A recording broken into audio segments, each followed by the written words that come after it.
आप सभी को जय मसीह की। आज मदर्स डे है, इसलिए मैं सारी मदर्स को मेरी तरफ से शुभकामनाएं देती हूँ। प्रियो, आज मसीही जगत में एक ज्वलंत प्रश्न खड़ा हुआ है। मैं अपने चर्च की बात नहीं कर रही हूँ, लेकिन एक अधिकांश क्योंकि ऐसा देखा जाता है, इसलिए मैं उस विषय को आपके सामने रखना चाहती हूँ। आजकल मसीही जगत में लोग चर्च जाना नहीं मांगते हैं। मैं फिर से कह रही हूँ, मैं अपनी कलीसिया की बात नहीं कर रही हूँ, मेरे चर्च के लोग सब चर्च आते हैं, लेकिन अधिकांश लोग चर्च जाना नहीं चाहते। मेन लाइन चर्चेस में जैसा कि हम देखते हैं, चर्चेस खाली पड़े रहते हैं। इसका कारण उनका रुझान हो सकता है कि उनका रुझान परमेश्वर के घर से टूटता जा रहा है, वो परमेश्वर के घर से दूर होते जा रहे हैं। मगर आज की सुबह प्रियो, मैं आपकी मुलाकात एक ऐसी स्त्री के साथ कराने जा रही हूँ जिसकी ज़िंदगी को जब आप देखेंगे तो आप हैरान रह जाएंगे, आप चकित रह जाएंगे। ये स्त्री बहुत बड़ी गवाही लेकर खड़ी है। ये बहुत ही बूढ़ी स्त्री है। अगर इस ज़माने में बच्चे उसको देखेंगे तो उसको नानी या दादी बोलेंगे। अगर जवान उसको देखेंगे तो वो उसको चाची या मौसी या आंटी बोलेंगे, और अगर बुज़ुर्ग उसको देखेंगे, उस महिला को, तो वो उसको बहन या सिस्टर बोलेंगे। प्रियो, इस स्त्री की कहानी जानने से पहले मैं एक और स्त्री के बारे में बताना चाहती हूँ जो कि पुराने नियम में पाई जाती है, और इसका जिक्र जो है वो पहला सैमुएल उसके पहले अध्याय में पाया जाता है। आप सभी इस स्त्री को जानते हैं। इसका नाम है हन्ना। ये हन्ना स्त्री जो है ये एल्काना की पत्नी है। एल्काना के दो पत्नियां थीं, एक हन्ना और दूसरी पनिन्ना। पनिन्ना के तो बालक हुए, लेकिन हन्ना के कोई बालक न हुआ। और हन्ना के क्योंकि कोई बालक नहीं था, इसलिए कई बार हो सकता है कि पनिन्ना उसको चढ़ाती होगी, उसको कोसती होगी, और लोगों से भी उसको ताने सुनने को मिलते होंगे। और हन्ना ऐसे में अपने आप में रोती होगी, शायद खाना नहीं खाती होगी और शांत रह जाती होगी। घर के माहौल को भी वो शांत बना के रखती होगी, और एल्काना शायद इसी वजह से उससे ज़्यादा प्यार करता था। और हन्ना जब जब भी प्रभु के भवन को जाती थी, क्योंकि वो खुदा से प्यार करती थी, इसलिए वो लगातार परमेश्वर के भवन को जाती रही। उसने कभी परमेश्वर के भवन को नहीं छोड़ा, और इसीलिए जब एक बार वो भवन में जाती है परमेश्वर के, तो वो वहाँ पे मन्नत मांगती है परमेश्वर से, और कहती है कि प्रभु, अगर यहोवा आप मेरे दुख के ऊपर दृष्टि करें और मुझे मेरी सुधि लें, मुझे भूल ना जाएं, तो आप मुझे एक पुत्र दें, और मैं वायदा करती हूँ कि मैं उस पुत्र को वापस उसको अर्पण कर दूंगी। प्रियो, सही जो समय आया उस पे उसको एक पुत्र उत्पन्न हुआ। यहोवा ने उसकी कोख को खोला और उसके पुत्र उत्पन्न हुआ। उसने उसका नाम सैमुएल रखा। सैमुएल उसने इसलिए रखा क्योंकि उसने कहा कि मैंने इसे यहोवा से मांग कर पाया है। प्रियो, अब मैं दूसरी स्त्री के बारे में बात करूंगी जिसका कि वर्णन मैंने आपको शुरू में किया था। मैं आपके लिए पढ़ना चाहूँगी लूका 2:36 से 38 आयत तक। मैं आपके लिए इसको पढ़ देती हूँ। आशेर के गोत्र में से हन्ना नाम फनुएल की बेटी एक भविष्यवक्तिन थी। वो बहुत बूढ़ी थी और ब्याह होने के बाद 7 वर्ष अपने पति के साथ रह पाई थी। वो 84 वर्ष से विधवा थी।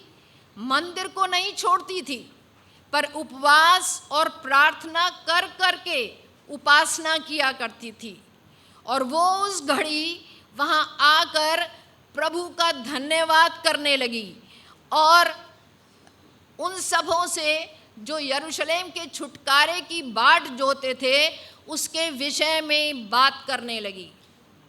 प्रियो, इस तरह से आज हमने दो हन्ना के विषय में देखा। दोनों ही हन्ना के जीवन में दुख और दर्द है। उनका जीवन दुख और दर्द से भरा हुआ है। पुराने नियम की हन्ना का दुख ये था कि वो उसके पास कोई औलाद नहीं थी। खुदा ने उसकी कोख को बंद कर रखा था, इसलिए उसके पास कोई संतान नहीं थी। लेकिन नए नियम की हन्ना भी, उसके पास औलाद तो होगी लेकिन वो दुखियारी थी और उसके पास वो जब उसकी शादी हुई होगी उसके बाद वो शादी के 7 साल बाद वो बेवा हो गई थी, वो विधवा हो गई थी। उसके जीवन में भी दुख का सैलाब आया हुआ था। परंतु प्रियो, इन दोनों हन्ना के अंदर एक समानता थी और वो समानता ये थी कि ये दोनों खुदा को और उसके भवन को कभी नहीं छोड़ते थे। याद रखिए प्रियो, जीवन में चाहे कितनी भी परेशानियां आएं, कितनी भी तकलीफ़ें आएं, कितनी भी मुसीबतें आएं, कैसे भी हालात हों, चाहे हालात ख़राब भी हों, पर आप कभी भी प्रभु को और उसके भवन को कभी ना छोड़ें। क्योंकि अगर आशीष मिलेगी तो वो केवल परमेश्वर के भवन में ही मिलेगी। आपकी ज़िंदगी की समस्याओं का हल, आपकी ज़िंदगी की समस्याओं का जवाब अगर कहीं मिलेगा तो वो परमेश्वर के भवन में ही मिलेगा। अब आइए इस नए नियम की हन्ना के जीवन से हम कुछ सीखते हैं। आइए सबसे पहले हम इस नए नियम की हन्ना की उम्र की गणना कर लें। लूका 2:36 और 37 में लिखा है कि ब्याह होने के बाद 7 वर्ष वो केवल अपने पति के साथ रह पाई थी। वो 84 वर्ष से विधवा थी और प्रभु के घर को नहीं छोड़ती थी। प्रियो, अगर हम इस 84 वर्ष को, जब वो विधवा हुई है, और 7 वर्ष जो कि उसका वैवाहिक जीवन था, उन दोनों को अगर हम जोड़ लें तो वो 91 ईयर्स की हुई। और यदि उसकी हम शादी के बारे में अगर हम उसकी उम्र की गणना करें अगर, तो 17 या 18 साल में उसकी शादी हुई होगी। तो इस तरह से इस बूढ़ी स्त्री की उम्र कितनी हुई? कुल मिलाकर के 91 + 18 यानी 109 साल की हुई वो। तो मान लीजिए हम इसको 110 साल की मान लेते हैं। 110 साल की ये बूढ़ी स्त्री रही होगी। प्रियो, 110 साल की ये बूढ़ी स्त्री है और बाइबल इसके बारे में गवाही देती है कि इस उम्र में भी उसने चर्च जाना नहीं छोड़ा। मंदिर ना जाने के लिए उसके पास बहुत से बहाने हो सकते थे। वो कह सकती थी कि मैं बहुत बूढ़ी हो गई हूँ और इसलिए मंदिर नहीं जाऊँगी। पर प्रियो, उसने ऐसा नहीं करा, बल्कि विधवा होने के बाद भी वो 84 साल से लगातार प्रभु के भवन को जाती रही। जानते हैं क्यों? इसका कारण था कि वो जानती थी कि उसके जीवन में एक बड़ा दिन आने वाला है और इसी बड़े दिन को देखने के लिए ये स्त्री इंतज़ार कर रही है। अब आइए प्रियो, हम हन्ना के जन्म के बारे में देखेंगे। याकूब की 2 पत्नियां थीं, एक लिया और दूसरी राहेल। राहेल देखने में सुंदर थी और लिया की आंखें धुंधली थीं। याकूब राहेल से प्यार करता था और लिया से वो प्यार नहीं करता था। लिया उसको अप्रिय थी और लिया उसको धोखे से भी ब्याह दी गई थी, इसलिए लिया को याकूब प्यार नहीं करता था। लिया की एक दासी थी जिसका नाम जिल्पा था। जिल्पा से आशेर उत्पन्न हुआ और आशेर के गोत्र में ही हन्ना का जन्म हुआ। आशेर शब्द का अर्थ है प्रियो खुशी या आनंद। प्रियो, संसार चाहे आपसे प्यार करे और चाहे ना करे, आपके मित्र, आपके फ्रेंड्स आपसे प्यार करें या ना करें, आपके परिवार वाले आपसे प्यार करें या ना करें, लेकिन याद रखिए मसीही लोगों, आप आशेर के समान हमेशा खुश और आनंदित रहें। जैसा पौलुस ने फिलिपियों 4 और उसकी 4 आयत में लिखा है, प्रभु में सदा आनंदित रहो। मैं फिर कहता हूँ, प्रभु में आनंदित रहो। प्रियो, लिया जो याकूब को वो अप्रिय थी, उसकी जो दासी थी, यानी लिया की जो दासी थी जिल्पा, उससे आशेर उत्पन्न हुआ। अनवांटेड वाइफ का अनवांटेड चाइल्ड है ये आशेर, और इसी आशेर के गोत्र में हन्ना का भी जन्म हुआ था। आशेर शब्द का अर्थ है खुशी। प्रियो, हन्ना के जीवन में बहुत दुख है, बहुत उसके अंदर दर्द है, मगर प्रभु की खुशी को और आनंद को उसने पा लिया है। क्यों? क्योंकि वो हमेशा परमेश्वर से लिपटी रही, उसके वचन में बनी रही। हन्ना ने विधवा होने के बावजूद भी 84 लंबे साल तक चर्च को ना छोड़ा था। मंदिर छोड़ने के उसके पास बहुत से बहाने हो सकते थे, परंतु उसने कभी भी परमेश्वर के भवन को ना छोड़ा। प्रियो, हम लोग चर्च ना जाने के बहुत से बहाने बना लेते हैं। अगर बहाने ना हो तो बहाने गढ़ लेते हैं। 3 कारणों से हन्ना चर्च को जाना छोड़ सकती थी, अपने को वो चर्च से अलग कर सकती थी, मगर 84 वर्ष से विधवा होने पर भी हन्ना ने चर्च जाना नहीं छोड़ा। अब आइए हम पहला कारण देखते हैं। पहला कारण है विधवा। हन्ना का विधवा होना सबसे बड़ा कारण था चर्च को छोड़ देने का। उस ज़माने में विधवा होना अपने आप में एक बड़ा अभिशाप था। लोग बुरी नज़र से देखते थे। 84 साल से ये हन्ना विधवा थी। जानते हैं वो कितने साल में विधवा हो गई थी? वचन में लिखा है सिर्फ 7 साल वो अपने पति के साथ रह पाई थी। तो अगर 18 साल की उम्र में उसकी शादी हुई होगी तो 18 और 7 साल जो उसका वैवाहिक जीवन था, यानी 25 साल की उम्र में ये हन्ना विधवा हो गई थी। भरी जवानी में जब वो यंग थी, उसके जीवन में ये एक दुर्घटना हो गई कि वो बेवा हो गई थी। 25 साल में जब वो जवान थी, वो कहीं और जा सकती थी, किसी और इंसान की तरफ वो आकर्षित हो सकती थी, लेकिन उसने ऐसा नहीं किया। क्यों नहीं किया?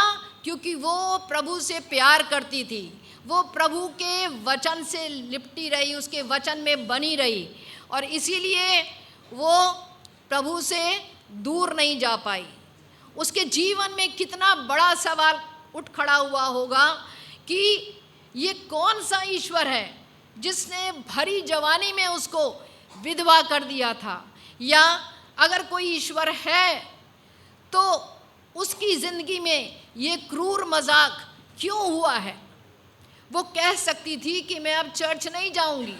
वो खुदा से बगावत कर सकती थी, चर्च से विद्रोह कर सकती थी। आज हम लोग कितने बहाने बना लेते हैं और इस तरह हम बगावत करके खुदा के भवन को आना छोड़ देते हैं। कई बार हमारे बहाने होते हैं कि मेरे घर में ऐसी मुसीबत क्यों आई, या मेरे बेटे का एक्सीडेंट क्यों हो गया, या मेरे पति की जॉब क्यों छूट गई। और जब ये तकलीफ़ें, ये परेशानियां मेरे जीवन में थी, तो ऐसे समय में प्रभु कहाँ था, उसने हमारी सुधि क्यों नहीं ली। इन्हीं कारणों को बहाना बना करके लोग परमेश्वर के भवन में आना छोड़ देते हैं। प्रियो, यदि आपके घर में या मेरे घर में कोई परेशानी या कोई हादसा हो जाता है, तो उस समय मैं और आप, हम कभी भी खुदा को दोष ना दें, क्योंकि अगर घर में कोई परेशानी आ गई है तो उसका कारण कई बार हम खुद होते हैं।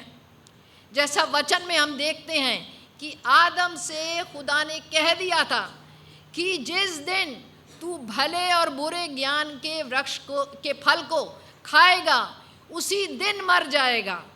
और आदम ने क्या किया, उसने खुदा का कहना नहीं माना और उस फल को खा लिया, और इसीलिए उसे सज़ा भी भुगतनी पड़ी।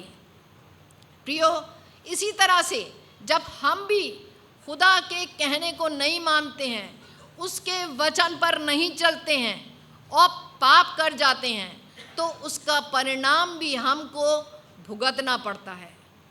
पहला यूहन्ना 2 अध्याय और उसकी 17वीं आयत में लिखा है, संसार और उसकी अभिलाषाएं दोनों मिटते जाते हैं, पर जो परमेश्वर की इच्छा पर चलता वो सर्वदा बना रहेगा। इसलिए प्रियो, हम पाप और गलत काम से बचे रहें और अपने आप को प्रभु को समर्पित कर दें, उसके वचन के अनुसार अपने जीवन को जिएं, ताकि हम भी अनंत जीवन के वारिस बन सकें। हन्ना चाहती तो अपने विधवा होने की वजह से चर्च जाना छोड़ सकती थी, खुदा से वो दूरी बना सकती थी, लेकिन हन्ना ने खुदा के भवन को ही, ईश्वर के भवन को ही अपना घर बना लिया था। हन्ना ज़्यादा वक्त मंदिर में गुजारा करती थी, जबकि हम क्या करते हैं, 2 या 3 घंटे की आराधना में ही हम मचलने लग जाते हैं, परेशान होने लग जाते हैं, ऊबने लग जाते हैं और वापस संसार में जाना चाहते हैं। प्रियो, हन्ना ने ऐसा नहीं किया, उसने परमेश्वर के घर को ही अपना घर बना लिया था। प्रियो, परमेश्वर के घर से दूर जाने और बर्बाद होने के 2 उदाहरण हम बाइबल में देखते हैं। पहला उदाहरण है नाओमी। अपने परिवार के साथ नाओमी बैतलहम से, यहूदा के बैतलहम से अर्थात परमेश्वर के घर से मोआब देश को चली गई, अर्थात संसार में चली गई और बर्बाद हो गई। दूसरा उदाहरण हम देखते हैं, एक आदमी यरूशलेम से अर्थात परमेश्वर के घर से यरीहो को अर्थात संसार की ओर जा रहा था, और रास्ते में ही उसको भी डाकुओं ने मारा, कूटा और घायल किया। इसलिए प्रियो, हमें भी कभी भी परमेश्वर के भवन को नहीं छोड़ना है, वचन में बने रहना है, प्रभु से लिपटे रहना है। जैसा कि हन्ना ने विधवा होने पर भी 84 साल से वो परमेश्वर के भवन को आती रही। क्यों? क्योंकि वो एक बड़ा दिन को देखने के इंतज़ार में थी। इसलिए प्रियो, हमें भी हन्ना की तरह परमेश्वर के घर को कभी नहीं छोड़ना है। अब दूसरा कारण है चर्च छोड़ने का, उसकी उम्र, उसकी एज। कितनी उम्र थी उसकी? 110 साल। प्रियो, 110 साल के बुढ़ापे में भी चर्च के लिए, प्रभु के लिए दीवानगी होना अपने आप में एक बड़ी मुश्किल बात है। आपको मालूम है प्रियो, जब उम्र बढ़ती है तो कई बीमारियां शरीर को घेर लेती हैं और साथ ही कुछ नई परेशानियां शुरू हो जाती हैं, जिसकी वजह से बुढ़ापे में लोगों को दूसरों पर आश्रित होना पड़ता है, जैसे हार्ट की बीमारी, low blood pressure, high blood pressure, arthritis. और यहाँ क्या है, हन्ना 110 साल की होने के बावजूद भी उसके चर्च जाने के लिए, उसके जुनून में, उसकी दीवानगी में एक रत्ती भी कमी नहीं आई। प्रियो, अब हम थोड़ा और आगे बढ़ते हैं। मंदिर कहाँ पर था? यरूशलेम का मंदिर कहाँ पर था? पहाड़ पर था, और पहाड़ पर चढ़ने के लिए सीढ़ियाँ चढ़नी पड़ती होंगी। हन्ना शायद 2 या 4 सीढ़ी चढ़ती होगी और उसको कमर का दर्द बेहाल कर देता होगा, और तब वो थोड़ी देर के लिए बैठ जाती होगी सीढ़ियों पर ही और थोड़ा रेस्ट करती होगी, और फिर उठ खड़ी होती होगी, और फिर से वो 2 या 3 सीढ़ी चढ़ती होगी, और फिर से उसकी सांस फूल जाती होगी। मगर इन सारी समस्याओं से जूझते हुए भी हन्ना प्रति शब्द के दिन परमेश्वर के भवन को पहुंच जाया करती थी। वो कहती होगी अपने आप से, कौन मुझे खुदा की मोहब्बत से जुदा करेगा? हन्ना की शारीरिक अवस्था उसके लिए एक बहुत बड़ी रुकावट थी। शारीरिक कमजोरियों का वास्ता देकर वो कह सकती थी कि अब मेरी उम्र नहीं रही चर्च जाने की। हम कल्पना कर सकते हैं प्रियो कि हन्ना पलंग पर लेटी रहती होगी और उसके नाती पोते जो घर में होते होंगे वो उनसे कहती होगी, बच्चों, सब्त का दिन आने पर है और तुम मुझे परमेश्वर के भवन लिए चलना। लेकिन बच्चे कहते होंगे, अरे नानी, अरे दादी, पलंग से तो उठा नहीं जाता है और चर्च जाओगी, चुप से लेटी रहो। मगर प्रियो, हन्ना अपने नाती पोतों की बातों को दरकिनार करते हुए, अनसुनी करते हुए परमेश्वर के मंदिर में पहुंच जाया करती थी। इसलिए प्रियो, हमें भी परमेश्वर के भवन को कभी नहीं छोड़ना है। तीसरा कारण है, उस जमाने के याजक, फरीसी, सदूकी, पुरोहित, इनके कारण भी हन्ना चर्च जाना छोड़ सकती थी, क्योंकि कुछ उस ज़माने में कुछ पुरोहित तो अच्छे होते थे, लेकिन अधिकांश पुरोहित भ्रष्ट होते थे, भेदभाव करने वाले, पार्शियलिटी करने वाले, दुर्व्यवहार करने वाले, गड़बड़ी करने वाले।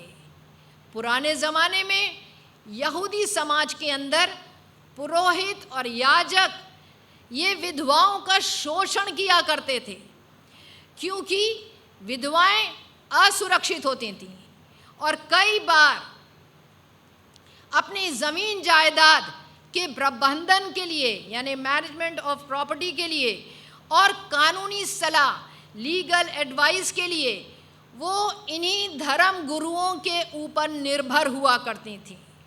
ये धर्म गुरु इन विधवाओं के लिए कानूनी सलाहकार का काम करते थे। ये धर्म गुरु इन विधवाओं को इस तरह उकसाते थे, प्रवोक करते थे कि ज़मीन जायदाद को धार्मिक काम के लिए देने से उन विधवाओं के लिए ये एक धार्मिकता का काम और पुण्य का काम समझा जाएगा, क्योंकि ऐसा करके वो खुदा को दे रही हैं ये ज़मीन या ये जायदाद, और वो इस तरह से पुण्य कमाएंगी और इस तरह से वो इन विधवाओं के घर को खा जाते थे। इसी तरह से जब ये विधवाएं अपनी ज़मीन और जायदाद को बेचना चाहती थीं, तो धार्मिक गुरुओं की आज्ञा के बिना और उनके हस्ताक्षर के बिना, उनके सिग्नेचर्स के बिना ये विधवाएं अपनी ज़मीन नहीं बेच सकती थीं। और जब ये विधवाएं अपनी ज़मीन जायदाद को बेचने के लिए उनके इन धर्म गुरुओं के पास आती थीं, तो ये धर्म गुरु उनसे रिश्वत लेते थे अपने सिग्नेचर्स को देने के लिए, अपनी परमिशन को देने के लिए, अपनी स्वीकृति को देने के लिए। और इस तरह से वो इन विधवाओं के घर को खा जाते थे, ज़मीनों को हड़प लेते थे। जैसा कि हम वचन में देखते हैं, मरकुस 12:38 से 40, मैं आपके लिए पढ़ देती हूँ। उसने अपने उपदेश में उनसे कहा, शास्त्रियों से चौकस रहो, जो लंबे वस्त्र पहने हुए फिरना और बाजारों में नमस्कार और आराधनालयों में मुख्य मुख्य आसन और जेवनारों में मुख्य मुख्य स्थान भी चाहते हैं। वे विधवाओं के घरों को खा जाते हैं और दिखाने के लिए बड़ी देर तक प्रार्थना करते रहते हैं।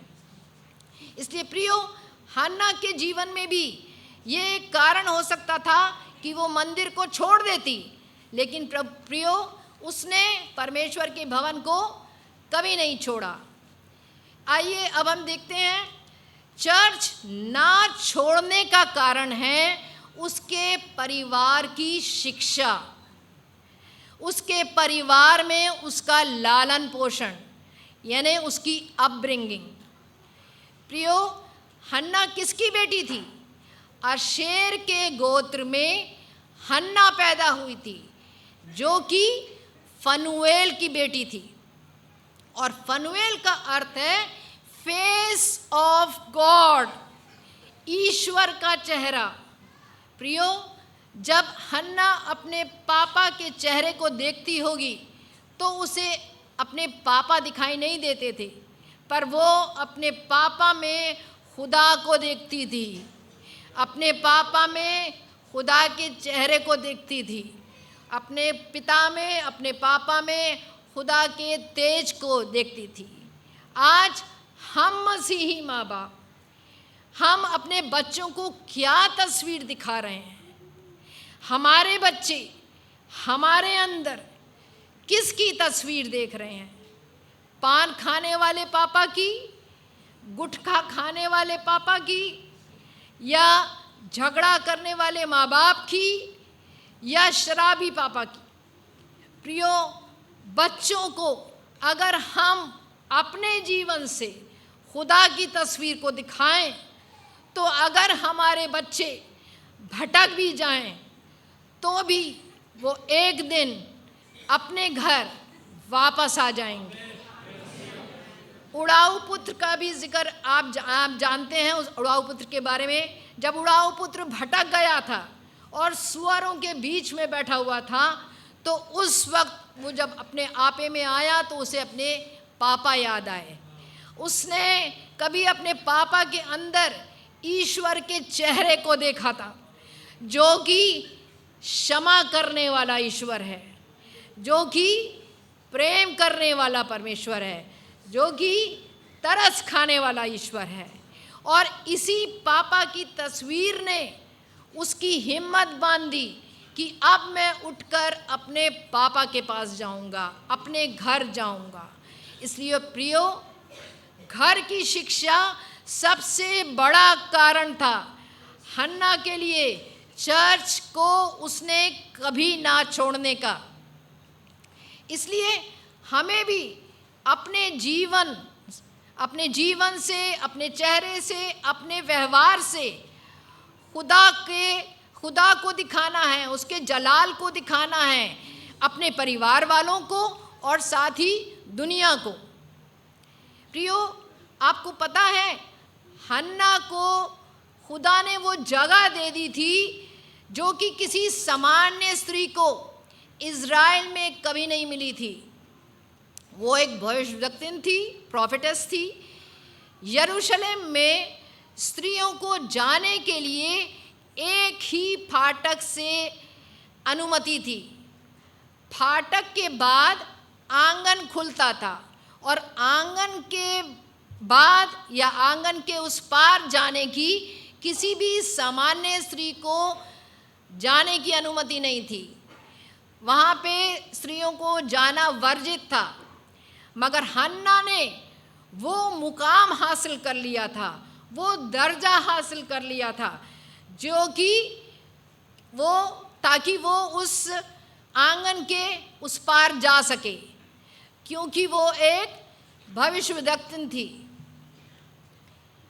जिस समय हन्ना मंदिर में जाया करती थी, उस समय वहाँ का महायाजक कैफा था। मगर कैफा का ध्यान आत्मिक बातों में कम लगा करता था। लोग कैसे प्रभु को पाएं, कैसे परमेश्वर के नज़दीक आएं, कैसे उद्धार को पाएं, इन बातों की तरफ उसका ध्यान कम लगता था। कैफा का पूरा ध्यान प्रॉपर्टी में, पॉलिटिक्स में और मंदिर में क्या चढ़ावा आ रहा है, इन बातों की तरफ उसका ध्यान ज़्यादा रहता था। और इसलिए चर्च के ज़्यादातर काम हन्ना किया करती थी। हन्ना वचन को पढ़ती, उपदेश देती और बीमारों के लिए भी वो दुआ करती थी, क्योंकि वो एक भविष्यवक्ता थी, प्रॉफिटेस थी। 84 साल से हन्ना ने चर्च को ना छोड़ा था। वो कहती थी, मैं चर्च जाना ना छोड़ूंगी, क्योंकि एक बड़ा दिन आने वाला है। और 84 साल के बाद वो बड़ा दिन, वो एक बड़ा दिन आ गया। 84 साल बाद उसकी प्रतीक्षा रंग लाई, उसका इंतज़ार ख़त्म हुआ। जब एक दिन हन्ना उपदेश दे रही थी, तो उसने देखा कि सामने से एक दंपति चला आ रहा है और उनकी गोद में एक बालक भी है। हन्ना ने अपनी कमज़ोर आंखों से देखा कि उस बालक के चेहरे में खुदा का नूर टपक रहा है। यीशु के जन्म के 8वें दिन मंदिर में लाए। हन्ना इसी परिवार को देख रही थी और तभी वहाँ पर एक बूढ़े बाबा आ गए। ये बूढ़े बाबा कौन हैं? उन्होंने उस बच्चे को, बालक यीशु को गोद में ले लिया। ये बूढ़े बाबा शमौन हैं, जो कि धर्मी और प्रभु के भक्त थे। लूका 2 उसकी 25 आयत से लेकर 30 आयत तक मैं आपके सामने पढ़ूंगी। और देखो, यरूशलेम में शमौन नाम एक मनुष्य था और वो धर्मी और भक्त था। इज़राइल की शांति की बाट जो रहा था और पवित्र आत्मा उस पर था। और पवित्र आत्मा से उसको चेतावनी हुई थी कि जब तक तू प्रभु के मसीह को देख ना लेगा, तब तक मृत्यु को ना देखेगा। और वो आत्मा के सिखाने से मंदिर में आया। और जब माता पिता उस बालक यीशु को भीतर लाए कि उसके लिए व्यवस्था की रीति के अनुसार करे, तो उसने उसे गोद में लिया और परमेश्वर का धन्यवाद करके कहा, हे स्वामी, अब तू अपने दास को अपने वचन के अनुसार शांति से विदा करता है, क्योंकि मैंने मेरी आंखों से तेरे उद्धार को देख लिया है। हन्ना ने शमौन बाबा को देखा और तभी उसके कान खड़े हो गए कि ये सुने कि ये शमौन बाबा कह क्या रहे हैं। और उसने धुंधली आँखों से उस बालक यीशु को देखा और उसने भी कहा होगा कि मैंने भी तेरे उद्धार को देख लिया है। इसी एक बड़े दिन को देखने के लिए उसने 84 साल से मंदिर को ना छोड़ा था। इसीलिए हन्ना को यीशु को देखने का सौभाग्य, उसको आनंद मिला और उसको रिवॉर्ड मिला। इसलिए प्रियो, हमें भी कभी भी परमेश्वर के भवन को नहीं छोड़ना है, क्योंकि हमारे लिए भी एक और बड़ा दिन आने वाला है। ये बड़ा दिन क्या है? ये बड़ा दिन है यीशु अपनी कलीसिया को, अपनी दुल्हन को लेने को आने वाला है। इसलिए प्रियो, हन्ना के समान हमको भी कभी भी प्रभु के भवन को और प्रभु को नहीं छोड़ना है, ताकि हम भी उस बड़े दिन में, रैप्चर में प्रभु के साथ जा सकें। आप सभी को जय मसीह की। Happy mother's day.